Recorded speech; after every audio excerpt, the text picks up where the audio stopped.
This is All Out Politics, news, debate and opinion from the heart of Westminster. And in the next hour, we expect to hear what progress, if any, David Davis and Michel Barnier have made in those Brexit negotiations taking place in Brussels. But after that, picture of a seemingly unprepared British team on Monday and reports that the EU might be about to stall the talks if the UK doesn't make a serious offer on the Brexit bill. How is Britain really doing in these negotiations? Well, joining me are the Conservative MP Jacob Rees-Mogg and the Labour MP and former Europe Minister Caroline Flint. Caroline Flint, how do you think UK is doing in these negotiations? Well, it seems to me from the reporting of this week that what the government need to consider is how they can expand what their position is on what their red lines are on certain areas, but also where they are willing to compromise. What, more red lines? Well, no, I think the thing is, at the moment, it isn't very clear about what they see as the package that they want. Now, I understand that we have got some time to go and they're not going to show all their hand, but I would think on some of the big issues around the bills, the borders, on single market, freedom of movement, I think the government could stake out more where it feels the direction of travel should be. And I think that would be helpful, not only in terms of negotiations, but I think it would be helpful in Parliament, particularly when we come back in the autumn to discuss aspects of the repeal bill and how we're going to leave. I think that would be helpful. And in all of this, I think as well, my view is there will have to be some compromises. At the end of the day, whatever deal we come up with won't please all the Remainers, won't please all the Leavers, but have to be done in a way that we can plan the way we're going to pursue this, both before that final deadline, but also post-Brexit, about taking up opportunities that might exist for us to do outside of the European Union that we can't do now. So I think greater certainty, greater clarity, some element of idea about the compromise would be helpful. And finally, I would say, Adam, is that they could possibly think about putting someone like Keir Starmer on the negotiating team, because I think that actually would be quite helpful too.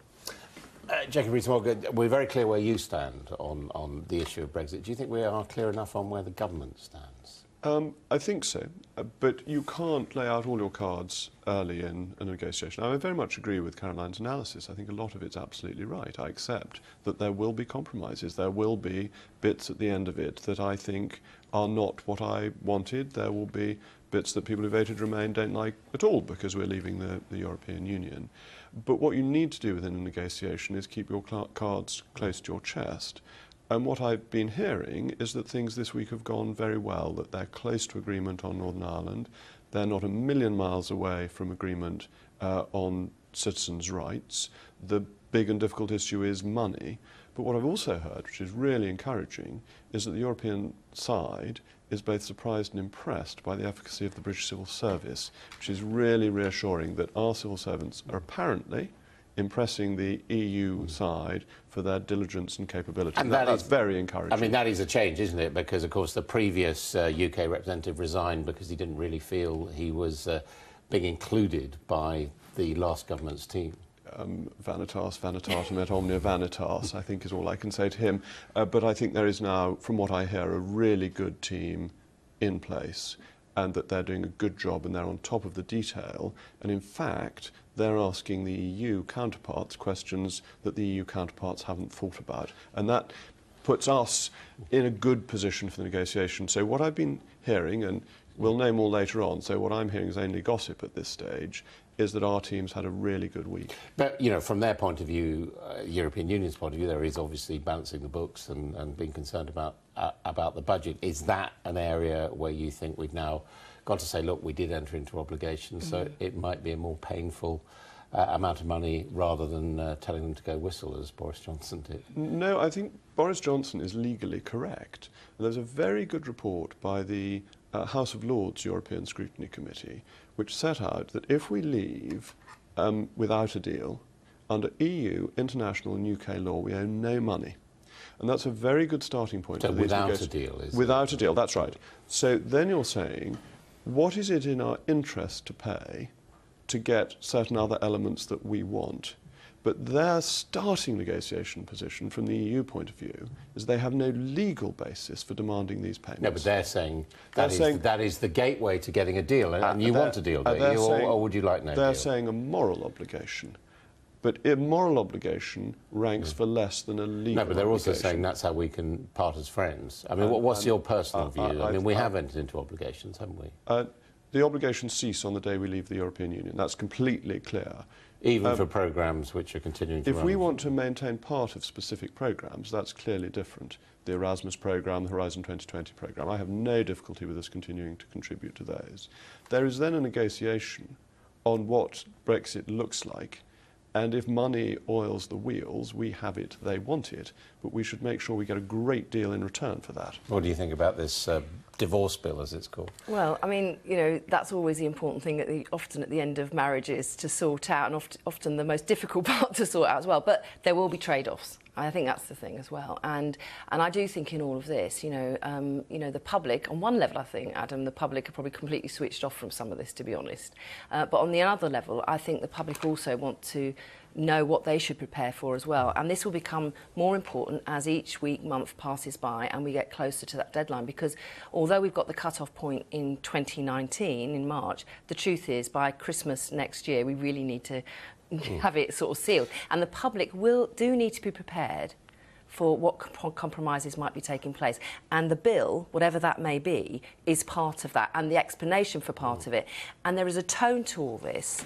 The government have said, David Davis, that in leaving the European Union, which I believe we will, our relationship should be still positive and good going forward.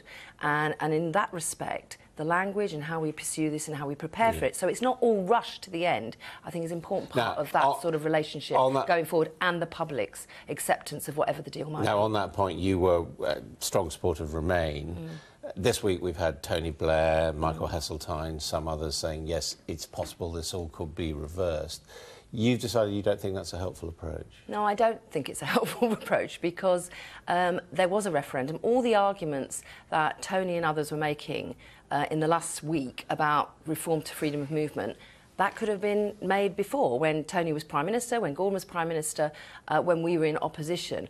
David Cameron, as I have said, when he did go to Europe to try and get reform, we could have all got together in a unified fashion and backed him on that, and we didn't back him on that. In fact, Labour actually called him out for being weak. I think we have to focus on getting the best deal. That will mean we're leaving. It is about the end of freedom movement. It is about jobs. And I think in the country's interests, actually in terms of cross-party working, and I said this in my Queen's Speech debate, actually inviting someone like Keir Starmer to be part of the team would actually be a really positive way forward. Well, let's put that to Jacob Rees-Mogg. But first of all, I mean, do you think there's any chance this could be reversed? I mean, we are getting serious politicians saying they see an opportunity, if you like. Serious politicians is a nice way of putting it. They're people who were serious politicians a few years ago but have retired from the front line. I think Caroline's analysis is absolutely spot on. The country voted to leave, and that serious current practitioners have accepted that result. I think it would be very dangerous to try to overturn a result that was passed at a referendum. It would be... Even by another referendum or a general election? The idea that you vote until you give the right answer in Europe is a really dangerous one. I think it fundamentally undermines democracy if you get made to vote until you do what the Eurocrats want. Yeah, I but think after all, this referendum reversed... That's right. You could do best of three. No, but this referendum reversed the referendum 40 years ago. So 40 years ago, that's the point.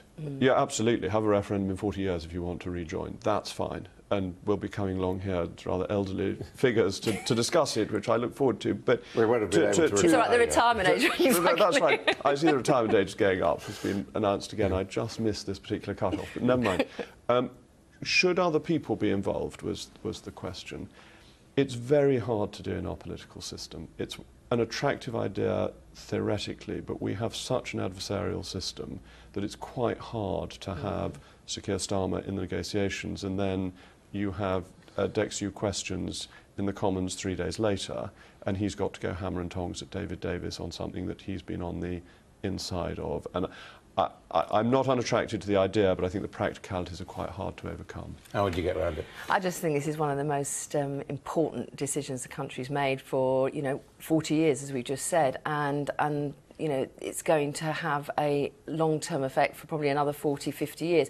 I just think, the public wants actually us all to come together on this. Now, I agree, there are issues about then the scrutiny in the House of Commons, we have the Brexit Committee and others. But I do think we have to show that, you know, the political class, for want of a better word, are trying their best to get the best out of a situation, out of a democratic vote. But the problem with that is you would be collaborating in bringing about something which you think is a bad idea. No, I think the thing is it's about accepting the will of the people, and the Labour Party position and the position of our front bench is clear. We accept we're leaving the European Union. We do have priorities around jobs and workers' rights, but also we know we have to get the best deal. And part of actually moving forward is thinking about, from a Labour perspective, what things we could offer differently, being more in charge of some of the aspects of public life and policy that we currently don't have now. And we're almost not able to get onto that agenda because of the impasse we are at the moment in terms of getting the best we can out of our negotiations. But it's not going to be easy. And I do believe it was a democratic process, and I think a lot of Remain people actually also believe we should be getting on with it too. OK, on that note of agreement, thank you both very much indeed.